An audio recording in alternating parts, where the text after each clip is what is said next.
Dobré ráno, dobrý den nebo dobrý večer. Je úplně jedno, kdy se díváte, ale báječné, že jste opět s námi u pořadu Na kafe s Tornádem. Můj dnešní host je půvabná mladá žena, která je výtvarnice a jako výtvarnice dělá věci, které si vůbec neumím představit, že se dají udělat. Andrea Šuchová. Ahoj, vítej ve studiu. Ahoj. Andreo, já když jsem viděl třeba ty tvoje skleničky, tak první reakce byla, že jsem si říkal, no hezky natištěný, to jako vypadá to dobře. Ale ty to maluješ rukama, to nejde. To je úplně vyloučený. My, co jsme prostě hrabalové, já jsem byl postrach každé učitelky, to prostě není možný. S tím se člověk rodí? Ne, s tím se určitě nerodí, i když teda písmo mě bavilo už odmala. Teď už to můžu říct, že třeba na základce jsem někomu podepisovala úkoly a tak. Teď už se to teda ani nemůže, že jo, že to všechno online, takže za naší doby offline to bylo úplně v pohodě. No já mám pocit, že trošku jdeš jako proti proudu, protože dneska je trend, že vlastně všechno se dělá elektronicky. Mm-hmm. Dopisy se nepíšou, pohlednice se neposílají. Lidi, když píšou, tak píšou na mobilu nebo v počítači. Já teda nejsem výjimka. Takže ty jdeš vlastně proti proudu a udělala jsi z toho vlastně něco, co i učíš lidi. Mm-hmm. A zároveň tím jako okrášluješ svět, což si myslím, že je jako dobrý. Jak vede cesta člověka, který dobře má rád jako psaní, až k tomu, že to umí potom jako naučit ostatní lidi? Tak, moje cesta byla taková, že mě to písmo vždycky zajímalo. A byl takový boom před, já nevím, asi v roce 2016, že nějaký lettering existuje, moderní kaligrafie a takovéhle věci. Takže mě to hodně zajímalo, co se dostalo vlastně jako i do Čech. No a tak jsem to začala zkoušet. A tak nějak asi v roce 2018, když se mi narodila první dcera, takže jsem hledala něco, protože jsem se při mateřské hrozně nudila, že jo? Co dělat doma, když je člověk zavřený s dítětem, aby nezblbnul? Ano. Takže to byl takový jakoby můj únik z reality, protože jsem zjistila, že to je strašně příjemný relax, že u toho člověk úplně vypne, musí teda to dítě jako být trochu sticha, že jo, spát a tak. Ticho píšu. Takže to mě úplně nadchlo a tak jsem si říkala, jako, že se tomu budu víc věnovat a tak jsem s tím vlastně začala, no, ten rok 18. Takže ty začala jako vlastně samouk amatér. Koukala jsem právě na videa, na YouTube, na nějaký prostě videa, zkoušela jsem to jakoby psát podle toho. Koupila jsem si taky nespočet písanek, protože těch je taky hodně na trhu. Nebo v té době moc teda jich nebylo, ale byly jako k dostání. Takže to jsem zkoušela sama a psala jsem nějak, myslela jsem, že to už je úplně dokonalý, ale jak člověk postupem času, jak se vlastně jako i zdokonaluje, nebo jak se tomu věnuju jako pořád, protože mě to baví, tak ta ruka se vypíše a fakt to písmo je pak úplně jiný. Já jsem samozřejmě, už na začátku jsem říkal, že si to člověk spojuje s Japonskem. Ty štětce, že jo? Teď oni tam píšou ty svoje písmena hlavně. No. A ty píšeš teda fixou, speciální nějakou fixou, která... Ano. To je vlastně brush pen, se tomu říká, a je to fixa se štětcovým hrotem. Takže vlastně jiná forma štětce, akorát nemusíš to matlat a nekape to. Tak, nekape to, no. To právě na kurzu jsem taky měla jednou manžele, jako manželský pár, ženskou s chlapem. Ženská nadšená, že jde s ní manžel. A on to potom říká, no já myslela, že to je ta japonská kaligrafie. Myslím, že by on to velmi rychle sešlo, zmatla. No, to bych si jako asi netroufla, no, nevím. Mně se strašně líbí, že ty krom toho vytváření těch v podstatě pro mě obrázků, byť se jedná o písmo, tak ještě máš takovou tu potřebu si hrát s češtinou, která je samozřejmě úžasná, malebná, a ať už ji kdokoliv, jakkoliv zpracovává, ať je to Zdeněk Svěrák nebo kdokoliv i z dřívějška, vždycky jako se s tou češtinou dalo pracovat. Našlo by se bezpočet různých hezkých hlášek, které máš na těch skleničkách a na různých užitných předmětech. Napadá tě něco, co jako na co seš obzvlášť pilná? Já vím, že jsi říkala, že většina je poněkud jako lehtivých, ale můžeš jít do nějaké rozumné hranice lehtivosti, protože... Tak určitě. Tak třeba při té mateřské dovolené, tak mám nápis přes den děcka, večer děcka. To je taková jakoby maminkovská klasika. To by se dobře prodávalo na Moravě, no. Tam bych tomu rozuměl. No a jinak mě baví hrát si s tou češtinou, jakože ten text zakomponovat do toho slova, do té věty. To někde máme tady, jo, tak jestli teda... Jasně, můžeš ukázat. Ukazuj, no. Co tam máme? Jsem trubka na tom mém jet. Jasně, a když je člověk pozorný, tak čte... Mezi řádky, takzvaně. Takže je tam víc takovýhle textů, co jsou jakoby zakomponovaný, že to nejde úplně na první oko vidět, i když tedy to třeba bije do voka. No. Je to v každém případě úžasná forma, jak udělat někomu radost a zároveň mít originální dárek, který nikde jinde člověk nepořídí. Já vím, že tohle všechno se dá jednak koupit na nějakým tvým webu a e-shopu, ale taky v nějakém obchůdku v Českých Budějovicích. Jo, jsou to dárky a dekorace Hortenzie, Tonhousovce, a tam vlastně spolupracuju se Zdeňkou. Já jsem jí tam dodávala nějaký skleničky a teď to předělávala ten obchod, takže mi tam udělala i skříňku, nebo teda asi 2, možná 2,5 skřínky s těma skleničkama. Až to odvysíláme, tak bude 5 skříněk, to si piš. Takže protože je fakt asi 7 druhů barev, těch kolorek, takže toho je hodně. Oni dřív teda bývali byla červená, růžová a černá. Potom udělali bílou a zlatou a já jsem právě strašně chtěla tyrkysovou a fialovou. Tak jsem jim zeptala se, jaký jsou podmínky, abych jako mohla mít tedy ty barvy. No a oni mi řekli, že musím si jich objednat 200.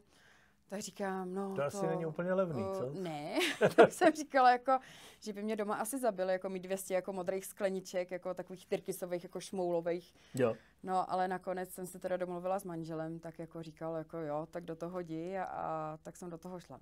Takže je teda modrá, ta tyrkysová vlastně a ta fialová. No pak jsem chtěla ještě zelenou.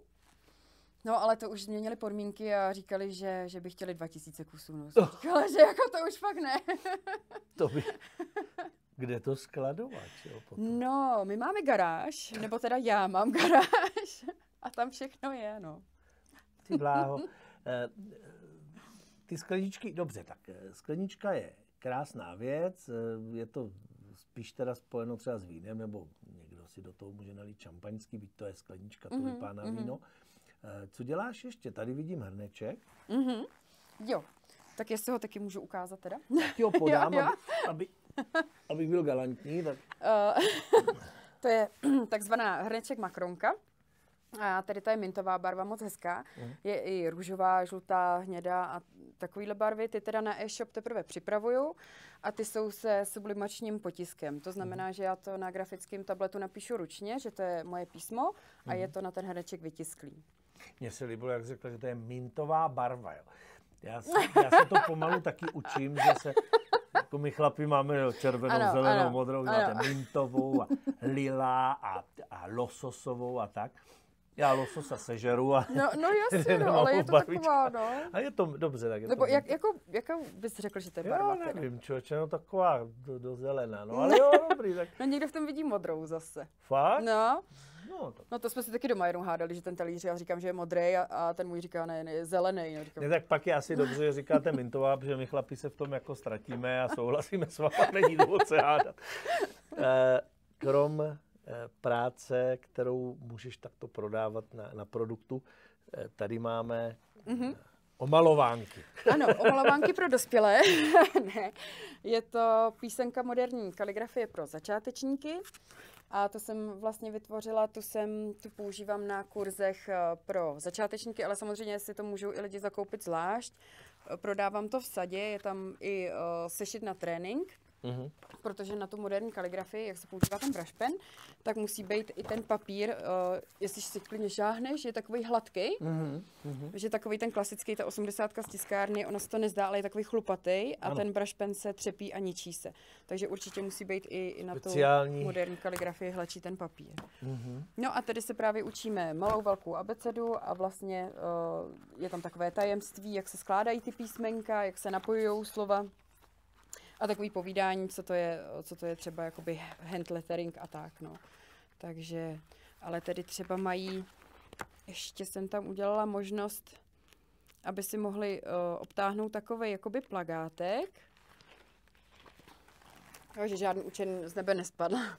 Že to si můžu jako obtáhnout rovnou, jako procvičí ty tahy, můžu si to vystřihnout, můžu si to zarámovat, nebo třeba i nějak dodělat a tak. Takže to tam je jakoby takhle navíc. Další z disciplín, o které vím, že se mi nikdy nemůže podařit udělat dobře. My se bavíme doma keramikou a já už třeba vím, že mé limity jsou jasně dány, takže já dokážu lecos jako vytvořit i figuru, i cokoliv jiného, nebo vytočit hrneček, ale pak to pokorně předávám své drahé, protože říkám, když já to popíšu, tak je to zničený, tak je to beznadějně kaput a už to nikdy nikdo nebude chtít. Takže tady vidím, že... No a ty děláš vlastně ty kurzy. Pojďme k těm kurzům, protože to si myslím, že může být pro spoustu lidí zase jako inspirací, jak strávit smysluplně volný čas.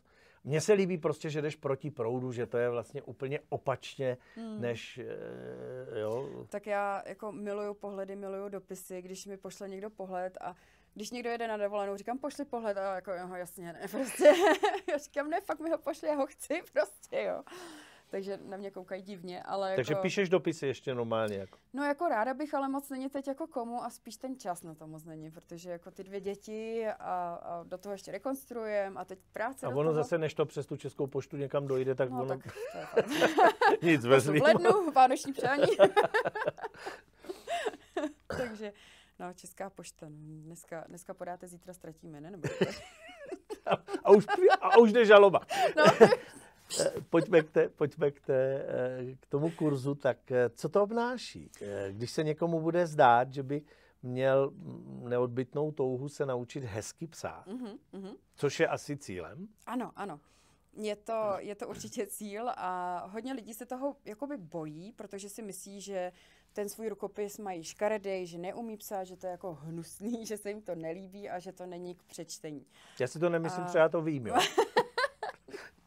No a hodně lidí si myslí, že to je tím, jako, je to částečně s tím spojený, s tím rukopisem, protože ta moderní kaligrafie, když si vemeš třeba 10 jako holek, který by psal moderní kaligrafii, tak nikdy to není úplně to stejný typ písma. Někdo to má nakloněný, někdo to má jako, ano. Rovně a každý to má i jinak udělaný ten styl.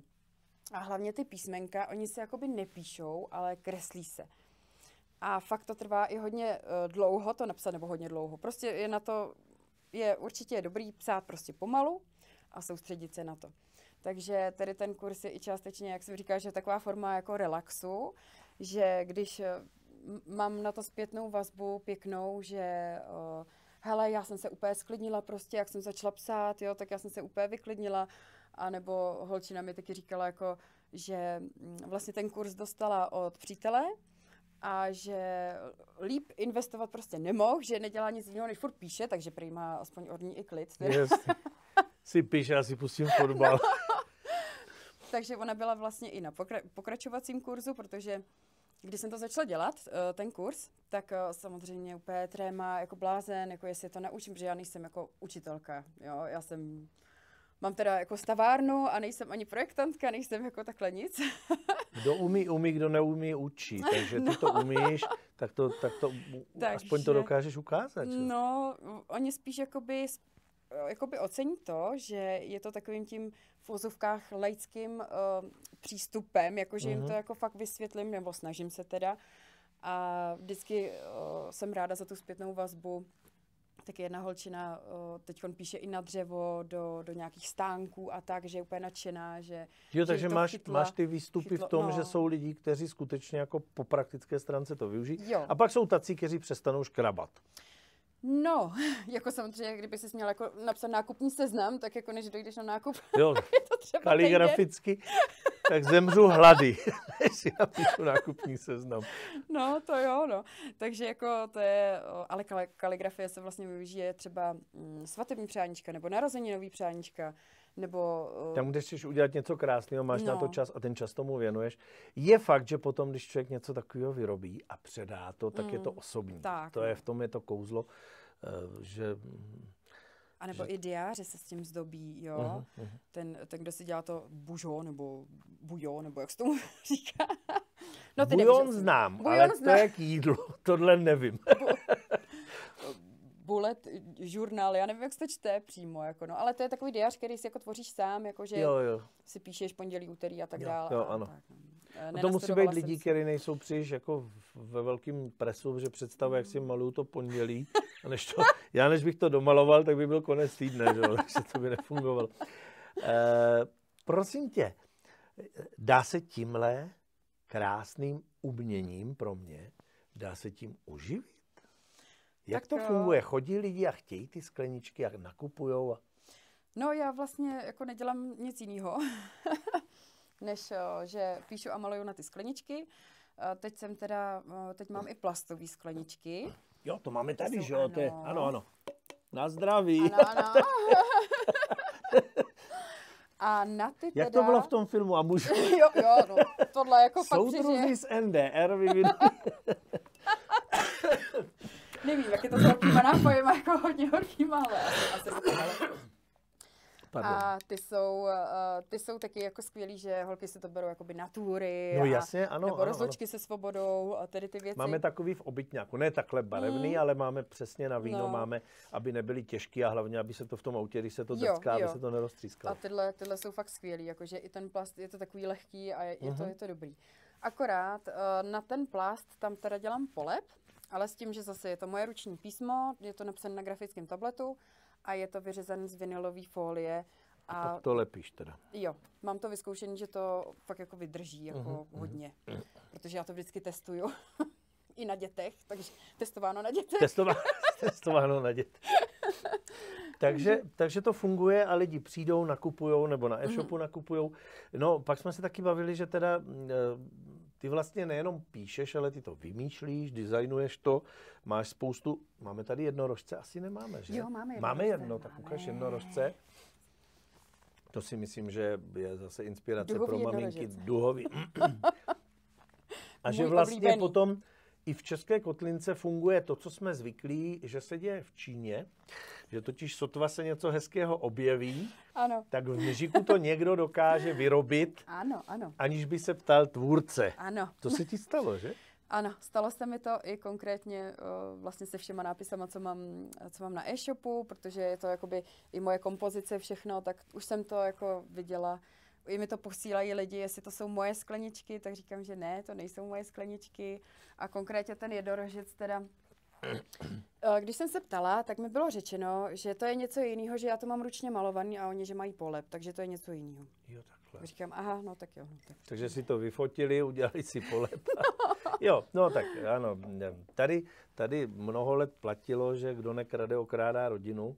A spousta lidí si to evidentně sebou nesedá, i když se změnilo zřízení a staré věci už úplně neplatí, tak tohle bohužel, no to tak je, no, ochránit to úplně asi nejde a i kdyby šlo, tak...